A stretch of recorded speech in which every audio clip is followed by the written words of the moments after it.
Howdy, Space Rangers, Captain Phoenix here, and I just recently watched the How to Train Your Dragon live action remake, thus we're making this video now.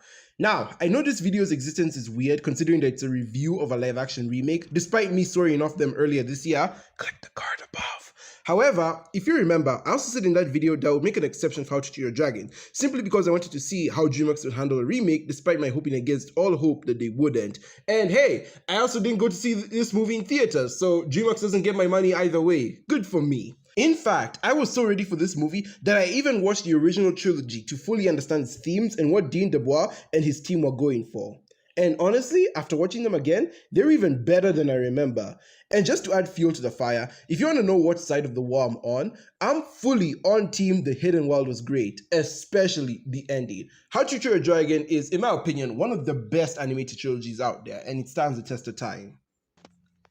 Anyway, with all that said and all this time waiting, it's time for me to talk about the remake. And honestly, talking about my feelings around it is just as important as me talking about the movie itself. I did not like this remake, and if you have been in my audience, like if you've known me for a long time, you would know that I was never going to like it. I'm sorry to the fans out there. I know there's an audience that enjoys this movie, but I just don't care. I'm not gonna be pulling any punches here, even if some of them may sound a bit nitpicky. The main reason why I dislike this remake is because there is no reason for it to exist. As I said in my remake video, the first How to Train Your Dragon movie came out 15 years ago. The last cinematic one came out 6 years ago. And the last TV show ended 2 years ago. This movie has no nostalgic value whatsoever. I honestly consider this practice even worse than Disney, because at least Disney bothers to remake actual nostalgic properties. Yes, I know the Moana remake is happening, but until that comes out, my point still stands. I find this to be blatant manipulation of the audience, and what's worse is that people fell for it yet again. This remake has had the biggest opening of any How to Train Your Dragon movie yet, and made $500 million at the box office. The power of nostalgia, ladies and gentlemen. Now, you probably think I would be nicer to the remake if it was different. Maybe it offers something new and exciting that the original didn't have time for, and maybe, just maybe, that would make it worth my while. And that would be true if there was anything different to begin with. Not only is this remake completely unnecessary, but it straight up copies the Disney formula of repeating everything line for line and beat for beat. There is almost nothing different to this movie, which is a driving force for my current unbridled rage and apathy to all the other remakes. This is honestly heartbreaking, as Dean DeBois himself, the director of both the original and the remake, why am I saying remake?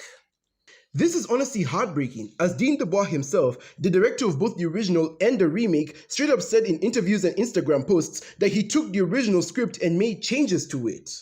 I am not kidding, bro was out here doubling down on Instagram posts. This was obviously disproven when, closer to the movie's release, an article was released where he reconfirmed that he actually didn't change the script. If this isn't daylight evidence that directors and studios will say whatever you want to hear and lie to you to get your butts in theaters, then I don't know what is. We seriously have to be better than this, guys. I'm not surprised that Dean lied, but I do feel bad for the fans who genuinely bought into the lie, hoping that we wouldn't get more of what Disney does. And this just makes me wonder why they couldn't adapt the books. Like, if you're gonna retell the story of How to Train Your Dragon but are too afraid to do something different, why not tell the story of the original books? Those were clearly famous, and you'll be able to bring in a new audience while telling a different story under the same profitable brand. Surely it wasn't just made for the money, right?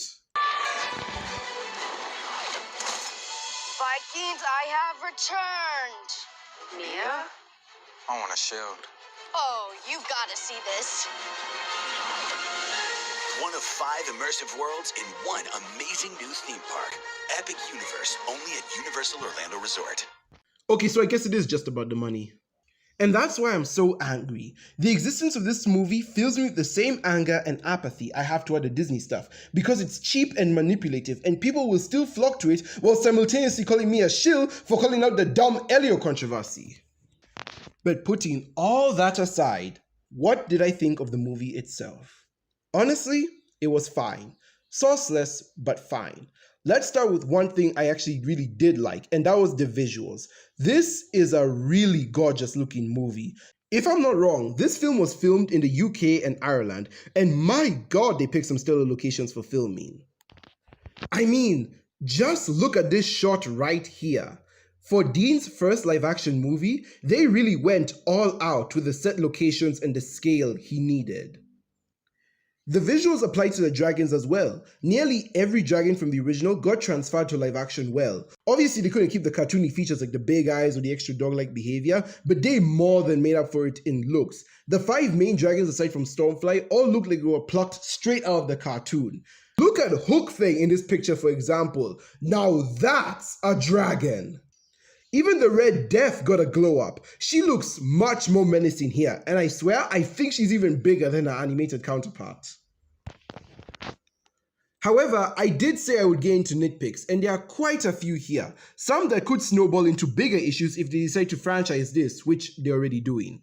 The first of my issues comes in the form of Hiccup and Astrid. I really don't like Hiccup's actor in this movie, and it's not because I have any personal beef or hatred against the guy. I just feel like he's miscast. I know it's gonna sound weird, but Hiccup's actor is just too handsome and well-spoken. I get why they did that because the later animated movies do give Hiccup a glow-up in the looks department, but in the first movie, Hiccup is a small, skinny, nasally, and borderline wimpy protagonist. When he says something snarky, it sticks. Here, when he says a snarky line from the original, I cringed so hard that my eyes rolled to the back of my skull and never want to come out. A good example I have is where Hiccup is kind of insulting Toothless, like in the romantic flight scene. In the original, he's like, "Thank you for nothing, you useless dragon." In the remake, he's like, "Thank you for nothing, you useless reptile." And it's like, the difference in tone and cadence between the two, it's very jarring. In this movie, he looks like the lead of a 2000s boy band, which worked for the time, but not so much for a remake, and I said as much in my trailer reaction. Heck, the movie makes it a mission of pointing out how small and weak Hiccup is, yet he's literally bigger than Snotlout. Oh yeah, the movie does this weird thing with Snotlout where they make him a sympathetic bully because he has daddy issues just like Hiccup, but the movie doesn't try to relate them at all, and it ends with Snotlout gaining his father's approval just like Hiccup in Stoic. I got the sense that they wanted to treat Snotlout like the MCU Flash Thompson, but it doesn't work in my opinion. MCU Flash works as a bully/pest cause he's harassing Peter in a field where they both excel in, while Snotlout just tries to put on the macho act around Hiccup to show how much more manly he is, but it does nothing for their dynamic. The movie could have brought attention to their shared struggles, but again, it didn't, thus leaving that whole added subplot as nothing but time killer to make the movie 30 minutes longer than the original for no reason. Anyway, back to Hiccup. This movie neuters him in a lot of ways. As many of you may remember, in the original trilogy, on the ground, Hiccup is a mumbly, sassy, and social mess, while in the sky, he's a more confident and bravado leader. It's an arc he must go through over the course of the trilogy. He must learn that he can't stay in the air forever, and has to be confident in himself on the ground away from his dragon. The remake kind of spits in the face of that. In a bid to give Astrid more to do, they try to have their cake and eat it too with Hiccup's characterization. They keep Hiccup learning different stuff about the dragons and having his confidence in the air, yet for some reason, he keeps relying on Astrid to come up with plans to help the group. He asks her to lead them into battle when he's the one who came up with the idea of using the Trial of Flame dragons. He asks her how to deal with the Red Death when he already knew what to do in the original.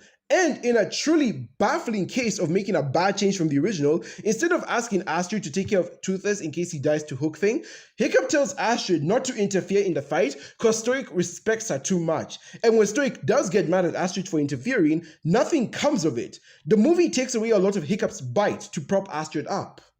And you know what? Let's fully talk about Astrid. Let me get this out of the way. I actually like Astrid's actress. I know a lot of people complain that she's not blonde or not fully white. Oh, watch out, that sky's the wrong color. But I genuinely don't care. This is Astrid. There are some scenes where her silhouette is in front of a light and it straight up looks like a cartoon design. No, my issues with her lie in her characterization. And of course, we have to start at the beginning of the movie. Remember how I said this movie was missing the source of the OG? Well, here's a good example. In the 2010 film, when Hiccup is introducing Astrid, she's putting out a dragon fire and walking in front of the explosion all heroic-like. In the remake, she swings on a roof gutter and Hiccup just imagines her smiling at him. I don't think I have to explain further. Do you see how much aura and presentation you lose by trying to be more realistic? The same can be said for the music and its timing with the events in the film, but I'll save that for other channels that are more musically intelligent than me. Astrid is also a lot more mean here. Like, for most of the movie, she holds a lot of resentment for Hiccup just because he was born the chief's son. She talks about his privilege, yet as far as we've seen, Stoic lambasts Hiccup just as much, if not more, than the rest of the village. She also talks about how she wants to steal Hiccup's claim to the throne, and Hiccup just rolls over and accepts it. Astrid is so mean and clearly full of projecting hate that I just couldn't buy her and Hiccup getting together at the end.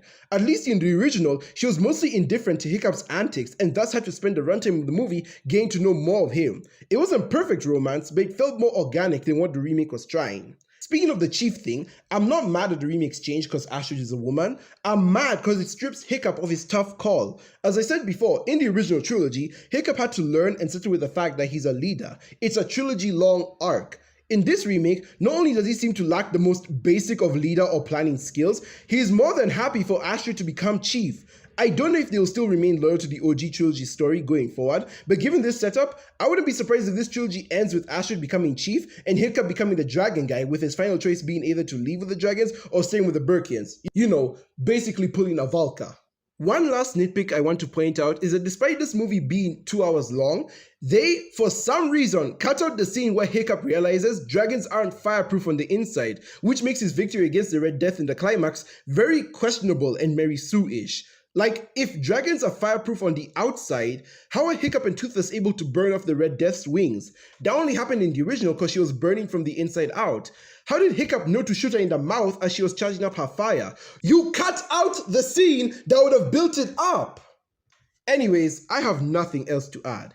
In conclusion, the How to Train Your Dragon remake is exactly what I thought it would be. An empty, soulless film that is inferior to the original in almost every way. I would say that Dreamworks should burn in hell for taking a page out of Disney's Greed book, but given how much money this movie made, with a sequel well on the way, because yes, they are making a sequel, they were so confident in this movie that they even announced it before the movie hit theaters, I don't think that's happening anytime soon. I'm not gonna bother watching that.